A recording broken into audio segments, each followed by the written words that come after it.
আসসালামু আলাইকুম প্রিয় ফেসবুকবাসী, কি অবস্থা? ভালো আছেন নে? আজকে নতুন ভিডিওতে আপনাদের সবাই স্বাগতম। তাই আজকে রাঁধছি আমি একটু লাউ। আসলে লাউ দিয়ে তো শুধু শুধু ভাত খাওয়া যায় না, লাউর সাথে একটু ঝাল ঝাল কিছু হলে ভালো লাগে। তো এই জন্য ঝাল ঝাল করার জন্য আমি নিয়ে নিয়েছি এই যে মুরগির হাত পা কলিজা গিলা চামড়া যা আছে এগুলো সব। এগুলো তো সাধারণত আসলে মুরগির সাথে দিয়ে রান্না করলে খেতে খুব একটা ভালো লাগে না, এটা ফেলে দিতে হয়। তো আমি সবগুলারে একটু গোছায় রাখছি, এরপরে ধুয়ে কেটে নিয়েছি একসাথে।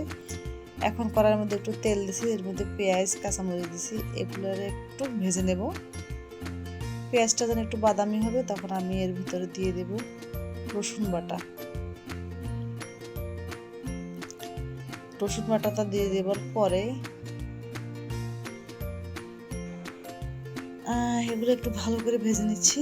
এরপর আমি এখানে রসুন বাটা অ্যাড করে দেব পেঁয়াজটা একটু হয়ে আসলে। তো পেঁয়াজটা এখন একটু হয়ে গেছে, এর ভিতরে আমি এখন রসুন বাটা দিছি। রসুন সবাই এগুলোকে একটু ভালো করে ভেজে নেব। আমি অ্যাকচুয়ালি এই রান্নাটা একদম পানি ছাড়া করবো, এখানে কোনো কিছু পানি দেবো না, মানে কোনো পানি ব্যবহার করব না, পানি ছাড়া এটা রান্না করব। এটা শুধু তেলের উপরে ফ্রাই করা হবে, ভাজা হবে। তো এখানে আমি পরিমাণ মতো লবণ, হলুদের গুঁড়া, মরিচের গুঁড়া দিয়ে দিয়েছি। যেহেতু একটু ঝাল ঝাল খাবো এই জন্য একটু ঝালের পরিমাণটা আমি একটু বেশি দিয়েছি। যে যেমন ঝাল খাবে, আমি খুব একটা বেশি ঝাল খাই না। তো এই মশলাগুলো যাতে পুড়ে না যায় এই জন্য আমি একটু পানি দিয়েছি। এখন জিরে গুঁড়া দিয়ে দিয়েছি। এখন এই পানি দিয়ে এই মশলাটাকে সুন্দর করে একটু কষিয়ে নেব। মশলাটাকে ভালো করে কষিয়ে নেব যাতে কোনো রকম গন্ধ না লাগে, তার মশলার কাঁচা গন্ধটা যেন চলে যায়। তো আমার মশলা মোটামুটি কষানো হয়ে গেছে। এখন আমি যেভাবে তেলে ভেজে রাখছি, তেল যেহেতু উঠছে, মশলাটা কষানো হয়ে গেছে। এখন এই যে আমি কেটে কেটে ধুয়ে রাখছি যে মুরগিগুলো, এখন এগুলো আমি পানি ছাড়াই এখানে দিয়ে দেবো। তো যারা খান না তারা স্কিপ করে যাবেন। আর আমি জানি না অনেকেই ভালোবাসেন পাঙ্গাস মাছের মতো, যে অনেকেই পাঙ্গাস মাছ খায় কিন্তু বলতে চায় না। ঠিক সেম ভাবে যে মুরগির এই যে ডানা পা, তারপরে এগুলো অনেকেরই পছন্দ, অনেকেরই ফেভারিট, কিন্তু আসলে অনেকে বলতে চায় না। বাট এভাবে করলে কিন্তু সবাই খেতে ভালোবাসে, সবাই খাবে। তো আমি এখন এগুলোকে একটু নেড়ে নেব। এর মধ্যে আমি কোনো তেল দেবো না, আমি চুলার আঁচটা খুবই একদম লো রাখছি। যদিও আমি বাকি ছিল রান্না করতেছি একদম লো ফ্লেমে রাখছি। তো এখন এগুলো একটু ভালো করে নেড়ে চেড়ে ঢেকে দিব। এখন ঢেকে ঢেকে রান্না করব যতক্ষণ না জানি পানি এবং তেল বেরিয়ে আসবে।